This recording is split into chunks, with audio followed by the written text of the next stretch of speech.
officer, city spokesperson. Okay.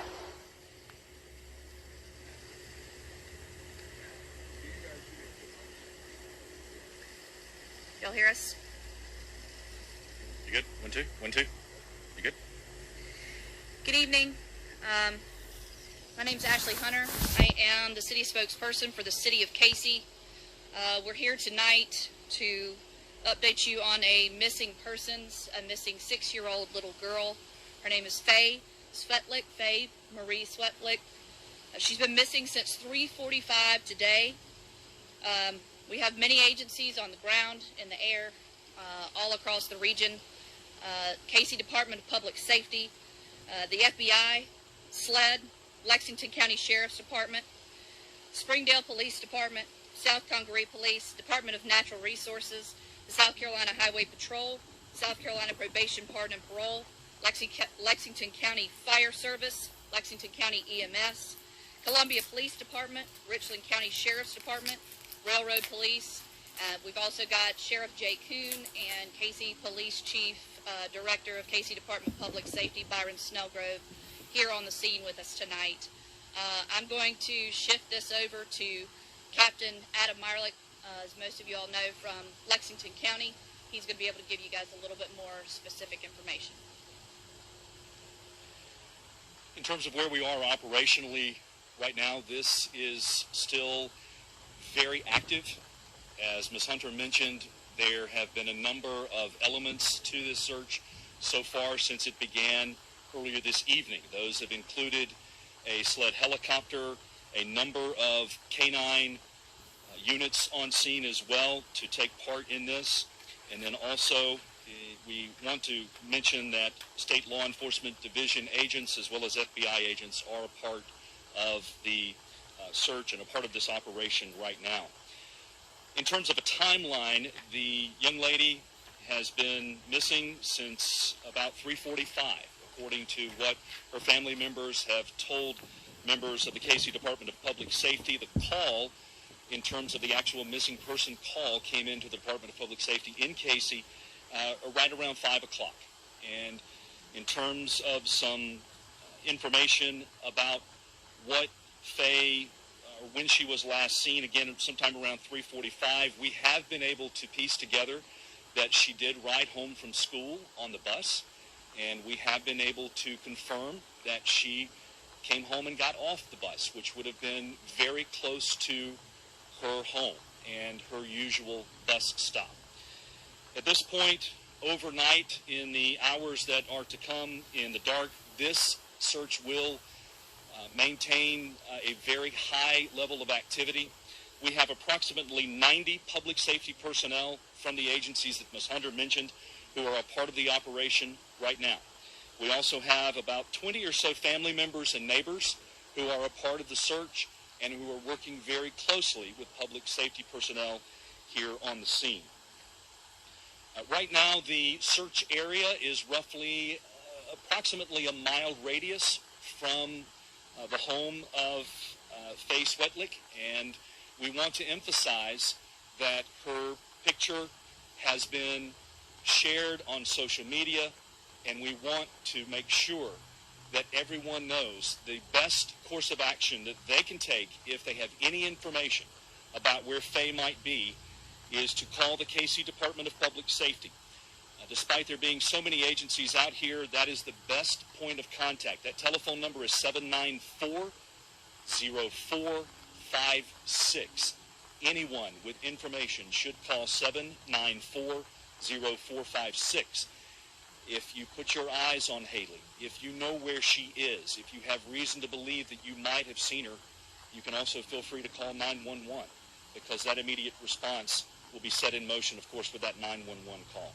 At this point in time, we'll be happy to take any questions that you might have. Again, this is a very active and certainly an ongoing operation. We need to get back to work, but we do have some time for some questions. Adam, any idea on if there was any foul play involved at this point? Do you know of if that's in anybody's realm right now? It's too early to speculate on that right now. What we're doing right now is trying to answer some of those type of questions, and we have more questions than answers right now. But really the top question that we have is, where is Faye? And that's the question that we have asked of residents and neighbors right here in the subdivision. Door to door, we have gone, and when I say we, I mean all of the public safety representatives and officers who are a part of this operation have gone door to door to knock on these residents' doors and just ask them, have you seen her? And hold her picture up and say, she lives down the street, do you know where she might be? Everyone has been very cooperative so far, and as a part of our work in the overnight hours, certainly we'll continue to take any leads and tips that we have. And we want to emphasize that, again, this is still active and ongoing, and we'll be working through the overnight hours. Adam, any reason why the search is still only within a mile radius? Do you believe that she could be in this mile radius around her home? It's really standard procedure to start close and then work out in concentric circles. Over the coming hours, we very likely will expand that search, and that's a part of what we're doing here, right here at the command post, working with each other and working hand in hand and arm in arm to determine the next steps forward, and that's a part of what we'll be determining as we hit the overnight hours and continue to go forward through the dark and figure out how we'll do things once daylight arrives as well. Did her family see her when she got off the bus, or that was the last? At this time, the particulars on who saw her and when, and that last contact are things that we're trying to determine. It's too early to really say with any degree of certainty and down to that level of detail where things are. What we can share with you, though, is that she did get off the bus. We know she rode her normal bus home from her school today, just as she would on any other Monday. Can you talk about why no Amber Alert was issued? At this time, based on where we are operationally, based on where we are in our search, and in terms of our response, it doesn't yet meet the threshold. It's important for viewers to note, though, that in some ways that Amber Alert is almost a formality, because in this day and age, the information can be shared and can be around the world very quickly. Ms. Hunter and her partners at the Casey Department of Public Safety, or colleagues there, I should say, have done a great job of sharing that information. We're sharing it from the Sheriff's Department. All the agencies involved are, and certainly it goes without saying, family members, community members, and then a number of people who love this young lady have been sharing that as well. So word is out there, and certainly without that, it's not changing anything we're doing operationally in terms of our search and our work. You know, you have the canine unit out. Have they been able to pick up any such potential? At this time, they have not. I can share with you a little bit about those canines. They are article scent working dogs, if you will. They're able to get an item that belongs to Faye and get a scent off that, and they've been working on that. Some of the dogs have done that. So at this point, they're like the rest of us and the rest of the community members.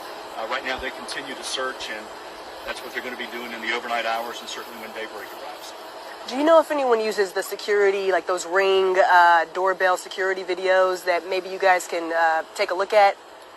When it comes to checking on those home security cameras, that's something that we're already doing. Certainly we'll be going, continue to go door to door and then even revisit some of these doors a second time in the hours to come. So in terms of what we might get there, I don't want to speculate on the value of it, but certainly we'll be checking on that, and it could prove to be very helpful to us, and we certainly hope so. What information do you need to confirm to issue an Amber Alert and to say she might not be in this mile radius? What are you guys waiting on? In terms of the Amber Alert, there are certain criteria that SLED has as the clearinghouse for Amber Alerts, and the issuing agency with contacts with media outlets and other partners throughout the state. And when they hit the button on that, it goes statewide. But it includes, without getting into a great deal of specifics, it includes potential abduction, it includes a vehicle description, it includes a suspect possibility and a description on that. Those are things that we don't have. So without those things, we can't go there. But again, we want to emphasize, without that, it's not changing anything that we're doing here. And it's certainly not changing the way that this information is flowing across social media and certainly across the airwaves and across the web and word of mouth and every other way that we're getting word out there. Do we have a perspective for the distance between her bus stop and her home? Would have been a short distance. This is a close and a tight-knit and a very closely nestled neighborhood here, and it would have been a matter of just a short distance. And again, that would have been her normal stop. We know that she got off that bus at that normal stop at that